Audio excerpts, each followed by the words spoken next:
Thank you అండి. Thank you అందరికీ. ఎక్కడికి రావాలా?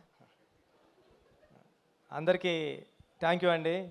ఈ సినిమాని ఇంత ఘన విజయం చేయించినందుకు, ఇంకా చేస్తున్నందుకు అందరికీ, ప్రేక్షకులందరికీ ధన్యవాదాలండి. ఒక అంటే ఒక మంచి కథని చెప్పడానికి నేను చరణ్ సారు ఇద్దరం మీ ముందుకు వచ్చామండి. అంటే ఇది రెగ్యులర్ ఒక కమర్షియల్ ఫిల్మ్ కాదండి. ఇది ఒక 5 పాటలు 5 ఫైట్లు ఉండే సినిమా కాదండి. చరణ్ సార్కి చెప్పినప్పుడు కూడా తెలిసింది. అంటే ఒక ఇన్స్పిరేషనల్ స్టోరీ ఇది. ఒక పెద్దిగాడి జర్నీ.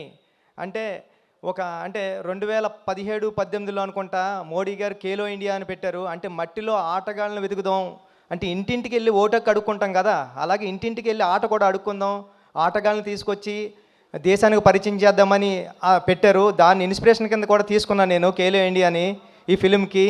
మేము చరణ్ సార్ కూడా మేము మాట్లాడుకున్నాం. అందుకే బొమ్మన్ గారు అంటారు ఏంటంటే, ఏంటి ఈడు తెస్తాడు ఆ విలేజర్స్ని చూసి ఒక నెగిటివ్ మైండ్ సెట్స్తో ట్రావెల్ మొదలవుతుంది బొమ్మన్ గారి ట్రావెల్. ఈడు తెస్తాడా ఈ విలేజర్స్ తెచ్చేది ఇండియాకి మెడల్స్ అనుకుంటాడు.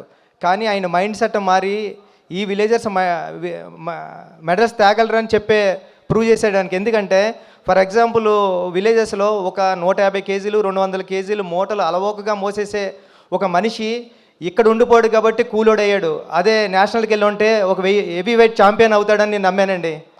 అది మాది ఉప్పాడు కొత్తపల్లి కాబట్టి సముద్రం పక్కనే, రోజు సముద్రం పక్కన ఉంటే ఒక ఫిషర్మ్యాన్ ఎటువంటి సేఫ్టీ లేకుండా దన్నమని సముద్రంలో దూకేసేవాడు బోట్లోంచి. నేను ఆ ఒడ్డు నుంచి చూసే ఉండేవాడిని కాలేజీకి వెళ్తున్నప్పుడు. అరే ఈడు నేషనల్కి వెళ్తే ఒలింపిక్స్కి వెళ్తే మెడల్ తెస్తావాడు కదా అని ఫీల్ అయ్యేవాడిని నేను. అంటే ఆట అంటే భారతీయ జీవన విధానంలోనే ఆట ఒక భాగం అని చెప్పాలనుకున్నా. అందుకే గురువు క్యారెక్టర్ పెట్టుకున్నానండి. అందుకే హీరో మూట మోసి గిరేస్తే అది కుస్తీ బాంగిడి పొట్టని, వాటర్ మోస్తే ఇంకొకటని, ఇలా ప్రతి ఆటలోని అంటే భారతీయ జీవన విధానంలోనే ఆట ఉందని చెప్పాలనుకుని చాలా ప్రయత్నం చేసామన్నమాట అండి ఈ కథ. అంటే అలవోకగా ఏదో నార్మల్గా చెప్పేయచ్చండి, కమర్షియల్ ఫిల్మ్ చేసేయచ్చు. కానీ ఒక స్పోర్ట్స్ జోనర్లో అంటే ఇంకా చాలా విషయాలు, అంటే ఒక మనిషికి ఒక వ్యవస్థకి గుర్తింపు ఎంత ఇంపార్టెంటో చెప్పాలనుకున్నామండి ఈ కథలో.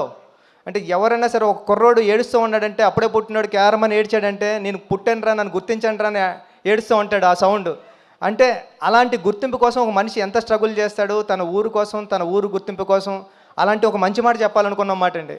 నెక్స్ట్ ఏంటంటే ఫర్ ఎగ్జాంపుల్ ఎన్నో అంటే నాకు తెలుసు రంపచోడవరం అలాంటి ఏరియాల్లోనే నేను 100% లవ్ సినిమా షూటింగ్కి వెళ్ళినప్పుడు సుకుమార్ గారితో రంగస్థలం షూటింగ్కి వెళ్ళినప్పుడు ఎన్నో అంటే విలేజర్స్కి ఒక మనిషి మనకలాంటి ఒకడు ఉన్నాడని కూడా తెలియదండి. అలాంటి విలేజెస్ ఇండియాకి కనెక్షన్ లేని ఎన్నో విలేజెస్ ఉన్నాయండి. వాళ్ళని చూస్తే మనం షాక్ అవుతాం. అంటే ఇప్పుడు వరకు వచ్చి తిను ఎప్పుడు సిటీలోకి రాలేదా, మనకి ఇలాంటి డ్రెస్ ఉంటుందని తెలీదా, మనకు సెల్ ఫోన్ ఉంటుందని తెలీదా అని మనం ఆశ్చర్యపోతాం. అలాంటి మనుషులకి ఇండియాకి ఒక కనెక్షన్ ఉండాలా, ఒక ట్రాన్స్పోర్టేషన్ ఉండాలా, వాళ్ళందరినీ కూడా మన ఇండియన్స్ అనుకోవాలి, మన భుజమే చేస్తే ఇది మన బ్రదరేనా అనుకుంటాడు. అలాంటి వాళ్ళందరూ ఉన్నారండి. వాళ్ళందరూ అలాంటి ఇండియాలో అలాంటి గ్రామాలు ఎన్నో, నేను అన్నట్టు ఒక 20,000 గ్రామాలు 18,000 గ్రామాలు ఉన్నాయని నేను చదివాను.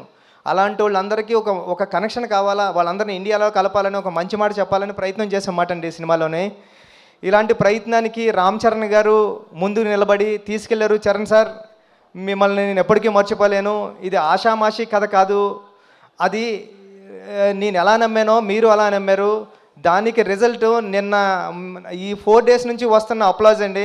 నా మొబైల్కి నా సోషల్ మీడియా అకౌంట్స్కి మెసేజ్లు ఎలా వస్తున్నాయంటే 1 లైన్ రాసి వదిలేస్తలేదండి. చాలా మంచి సినిమా తీశారు, చాలా మంచి సినిమా. దాంట్లో ఫస్ట్ లైన్లో పెట్టేది రామ్ చరణ్ గారినండి. చాలా అంటే ఇలాంటి పెర్ఫార్మెన్స్ ఎప్పుడూ చూడలేదని చరణ్ సార్ని పొగుడుతూ ఉంటే చాలా హ్యాపీ ఉంది. దాంతోపాటు మంచి కథ తీసావు, మంచి కథ చెప్పావు, నన్ను పొగుడుతుంటే ఇంకా చాలా హ్యాపీగా ఉందండి. జగపతి బాబు గారు ఈ సినిమాకి ఎంత ఇంపార్టెంట్ అంటే అప్పలసూరి క్యారెక్టరు, మీకు అప్పలసూరి క్యారెక్టర్ ఇలా డ్రైవ్ అవుతూ ఉంటుంది కథలోని, కానీ ఆ కాగడ వెలిగించింది అప్పలసూరి గారండి. పెద్దికి ఆ క్యారెక్టర్ని ఆ వెలుగు కాగడ ఇచ్చింది అప్పలసూరే. జగపతి బాబు గారు లేకపోతే ఈ క్యారెక్టర్ నేను ఊహించుకోలేను. లాస్ట్లో కూడా అందుకే నేను ఈ స్టేషన్ వచ్చేసిన తర్వాత అప్పల వలస అని పెట్టామాట అండి స్టేషన్. ఇది అప్పలసూరి క్యారెక్టర్కి జగపతి బాబు గారు అంత ప్రాణం పోసారండి. Thank you so much. అంటే ఫ్యామిలీ నేను రీల్స్ గట్రా చూస్తున్నా, చిన్నపిల్లల్ని తీసుకుని వెళ్ళిపోతున్నారండి సినిమాకి. చిన్నపిల్లల్ని తీసుకుని వెళ్ళిపోయి చూపిస్తున్నారు. నేను ఏదైతే ఫీల్ అయ్యానో ఫ్యామిలీ నిన్న నేను దేనికి ఒక అల్లు స్టూడియో ఉంటే దానికి వెళ్ళి చూస్తుంటే అందరూ కూర్చొని స్క్రీన్ మీద ఎలా ఉంటే ఇలా బ్యాక్ తిరిగి చూసే ఆడియన్స్ని, స్క్రీన్ వైపు చూడలేదు. ఎందుకంటే డైలాగ్ డైలాగ్ వెంట చూస్తుంటే అందరూ కళ్ళంట నీళ్ళు తుడుచుకుంటున్నారండి. అంటే లాస్ట్ 40 మినిట్స్ నేను ఏదైతే నమ్మానో అది జరిగింది. సేమ్ టైం నేను చరణ్ సార్తో ఐమాక్స్కి వెళ్ళాం, ప్రసాద్ ఐమాక్స్కి వెళ్ళినప్పుడు చూసినప్పుడు చరణ్ సార్కి అందరూ లెగిసి హాస్పిటల్ సీన్ దగ్గర క్లాప్స్ కొట్టి అందరూ ఇలాగా బెండ్ చేసి హెడ్ బెండ్ చేసి చరణ్ సార్ అని నేషనల్ అవార్డు అని అరుస్తున్నారండి. అన్నా నీకు నేషనల్ అవార్డు వస్తుందని అరుస్తున్నారు.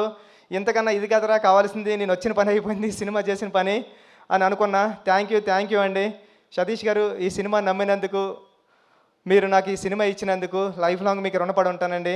రవి గారు అందరికీ థ్యాంక్ యూ అండి. ఈ సినిమా థియేటర్స్లో ఉంది, చూడండి. ఫ్యామిలీ సమ్మర్ హాలిడేస్ ఎంజాయ్ చేసినట్టు ఎంజాయ్ చేయండి. అమ్మమ్మ గారి ఇంటికి వెళ్తారు కదా, ఫ్రెండ్స్ ఇంటికి వెళ్తాం కదా, అలాగే పెద్దిగాడి ఇంటికి వెళ్ళండి, చూడండి పెద్దిని. థ్యాంక్ యూ సో మచ్ అండి.